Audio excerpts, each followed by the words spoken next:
ایک دن جنگل میں ایک بڑا اور طاقتور شیر آرام کر رہا تھا۔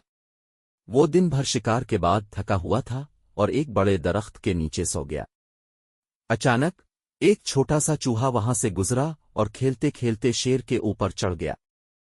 شیر کی نیند ٹوٹ گئی اور اس نے غصے سے چوہے کو اپنے طاقتور پنجے میں پکڑ لیا۔ شیر گرجتے ہوئے بولا، تم نے میری نیند خراب کی، اب میں تمہیں کھا جاؤں گا۔ چوہا بہت ڈر گیا اور کانپتے ہوئے بولا، اے جنگل کے بادشاہ، برا کرم مجھے چھوڑ دو، میں بہت چھوٹا اور کمزور ہوں، میں تمہیں کوئی نقصان نہیں پہنچا سکتا۔ اگر تم مجھے چھوڑ دو گے تو میں وعدہ کرتا ہوں کہ ایک دن میں بھی تمہاری مدد کروں گا۔ شیر نے چوہے کی چھوٹی سی جان کو دیکھا اور ہنسنے لگا، تم اتنے چھوٹے ہو، تم میری مدد کیسے کر سکتے ہو؟ مگر شیر کو چوہے کی بات پر رحم آیا اور اس نے چوہے کو چھوڑ دیا۔ چوہا خوشی سے بھاگ گیا اور شیر کا شکریہ ادا کیا۔ کچھ دن بعد شیر شکار کے دوران ایک جال میں پھنس گیا جو شکاریوں نے جنگل میں لگایا تھا۔ شیر نے جال سے نکلنے کی بہت کوشش کی مگر ناکام رہا۔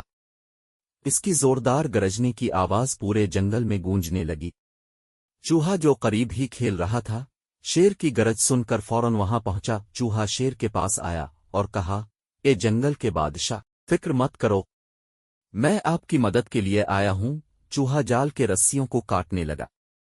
اس کے تیز دانتوں نے جلد ہی جال کو کاٹ ڈالا اور شیر آزاد ہو گیا۔ شیر نے حیران ہو کر چوہے سے کہا، میں نے سوچا بھی نہیں تھا کہ تم واقعی میری مدد کر سکو گے۔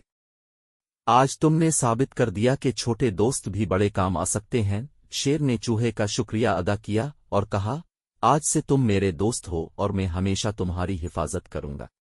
چوہا خوشی سے جھوم اٹھا اور کہا، شکریہ شیر بھائی، ہم ہمیشہ ایک دوسرے کی مدد کریں گے اور جنگل میں امن اور محبت سے رہیں گے۔ اور اس طرح شیر اور چوہا ایک دوسرے کے بہترین دوست بن گئے۔ جنگل کے سب جانور ان کی دوستی کی مثال دیتے اور سیکھتے کہ سچی دوستی میں کوئی بڑا یا چھوٹا نہیں ہوتا، بلکہ محبت اور مدد ہی اہم ہوتی ہے۔ ختم شد۔